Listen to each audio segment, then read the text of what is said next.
ঘুমের ওষুধ খেতে আসলে ঘুমের ওষুধ খায় ঘুমের ওষুধ ছেড়ে দিয়েছে, যে দুখানা ঘুমের ওষুধ না খেয়ে ঘুমানো সে আজকে ঘুমের ওষুধ খায়। ঠিক আছে, আমার মেয়েটা কি করতে পারে। তাহলে এরকম আমাদের প্রোডাক্ট রেজাল্ট। আজকে আমি এখান থেকে 9 বছর আগে এই প্রোডাক্টের নাম শুনেছিলাম, নাম আমরা হেড কেয়ার বলি।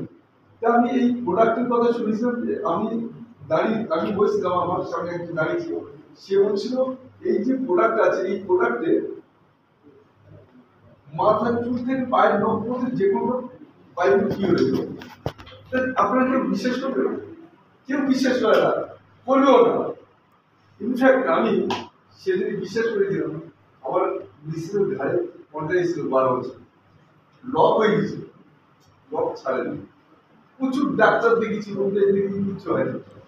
আমার সেদিন বলেছিল এইটা নিয়ে যাও, আজকে লক ছেড়ে যাবে।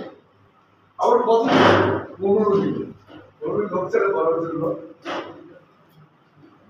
এইটা নিয়ে গেছিলাম বাড়িতে, দুটো সাবজেক্ট দিয়েছিলাম, খাইয়েছিলাম, বলেছিলাম 15 দিন ব্যবহার করো, লক ছেড়ে যাবে। 5 দিন ব্যবহার করার পরে ধারের লক ছাড়েনি, যন্ত্রণা কমেছে, যন্ত্রণা কমেছিল। যারা পড়লেই আছে তারা জানে যে যন্ত্রণা। 10 দিন পরে আস্তে আস্তে ঘাড়ের লক ছেড়েছে। 15 দিন যায়নি, 12 দিনের মাথায় পুরো ঘাড়ের লক ছেড়ে গেছে। আগে এই হেলথ কেয়ার নিয়ে আমি কাজ শুরু করেছি, অন্য কিছু না, শুধু হেলথ কেয়ার নিয়ে কাজ শুরু করেছি। আজকে এখান থেকে আমি কি বলবো, আমার বাইক প্রফেশন ছিল অটো চালক, আমি অটো চালাতাম, তখন কথাবার্তা বলতে পারতাম না। এখানে দাঁড়ালে হাত পা কাঁপতো, একটা কথা বলে পালাতাম। আর এখন আমাকে যদি এখানে 10 ঘন্টা দাম করে দেয়, আমি 10 ঘন্টা এরকম অবস্থা। তখন আমি এই যে জিনিসটা শুধু শেয়ার করেছিলাম, আমাকে বলেছিল যে আমাকে নিয়ে এসেছিল, সে বলেছিল তুমি এই শেয়ার করো আর এখান থেকে প্রচুর পয়সা ইনকাম করতে পারবে। কারণ কি করে ইনকাম করবো, আমাকে ইনকাম প্ল্যানটা দেখিয়েছিল, বিজনেস পার্টটা দেখিয়েছিল। আমি সেই বিজনেস পার্ট দেখার পরে আমি দেখেছিলাম একটা টাকার বন্ধ আছে, টাকার বন্ধ আছে। তো আমি বলেছিলাম এটা নিয়ে কি করে কাজ করবো, কাজ কি করে করবো। বলছি কিছু না, আপনার যে ঘাড়ের লক ছেড়েছে সেই রেজাল্টে শুধু শেয়ার করো, আপনার যত সার্টিফিকেট আছে আপনি আলমারিতে লক করে রেখে দেন, আপনার কিছু দরকার নেই। আর আমার তো ডিগ্রি নেই, আমার তো কোনো সার্টিফিকেট নেই, আমার দরকার কি আছে। বলছে ওগুলো রেখে দেন, আপনি শুধু এই রেজাল্টে শেয়ার করুন। এই রেজাল্টে শেয়ার করে আজকে আমি সে অটো চালক থেকে অটো আর চালাই না, আজকে আমি এখান থেকে যতগুলো র্যাঙ্ক আছে আমাদের স্টার র্যাঙ্ক, সব র্যাঙ্ক ওভারটেক করেছি করে রোজ র্যাঙ্ক আছে, গ্লোবাল র্যাঙ্কে চলে গেছি। আর এখান থেকে যতগুলো ফরেন ট্যুর আমি এখান থেকে কাজের পরে যতগুলো ফরেন ট্যুর এসেছে কোনো ট্যুর এখন পর্যন্ত মিস হয়নি। কতগুলো ফরেন ট্যুর এবং কোথায় কোথায় গেছেন সেই সম্পর্কে একটু বলুন। প্রথম কোথা থেকে শুরু করেছে? প্রথম ইন্দোনেশিয়া থেকে শুরু করেছি, ইন্দোনেশিয়া দুবার যাওয়া হয়ে গেছে।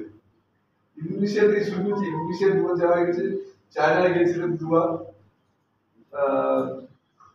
থাইল্যান্ড দুবার গেলাম, শ্রীলঙ্কায় গেলাম, সিঙ্গাপুরে গেলাম, মালয়েশিয়া গেলাম দুবার, দুবাইতে গেলাম, লন্ডনে গেলাম, স্কটল্যান্ড গেলাম।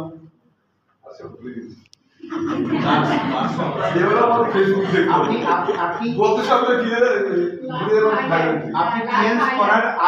আগে কখনো ফরেন ট্যুর করেছেন? না, ফরেন ট্যুর কেন, বিএস করার আগে আমি কোনোদিন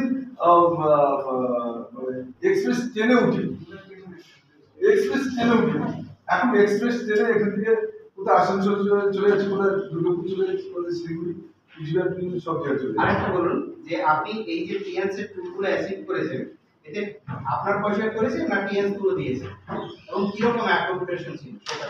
কোম্পানি থেকে দিয়েছে, আমার পয়সা নেই, কোম্পানি থেকে দিয়েছে। এবং লকডাউনের সময় আমি অস্ট্রেলিয়ার ট্যুর ছিল, রাশিয়ার ট্যুর ছিল, দুবাই ট্যুর ছিল, সেখান থেকে আমরা সব পয়সা পেয়ে গেছি। ট্যুর যায়নি, পয়সা রিটার্ন। আপনার টিম সম্পর্কে বলুন এবং টিমের স্যালারি ইনকাম সম্পর্কে। কতগুলো কার রিসিভার্স রয়েছে সেই সম্পর্কে? এখন আমার টিমে কার রিসিভার বলতে ওটা 15 হবে মনে হচ্ছে, আমার মনে বিশাল। এটা তো আরো গত বেশি বছর হতো। পেয়েছে, গত বছর পেয়েছে। আরো বেশি হতো না, সব মিলিয়ে। এখন আমার টিমের হাইস্ট ইনকাম আছে এখন বর্তমান 7.5 লাখ টাকা। আপনার টিমের ছেলেরা টিমের ছিল আমার না।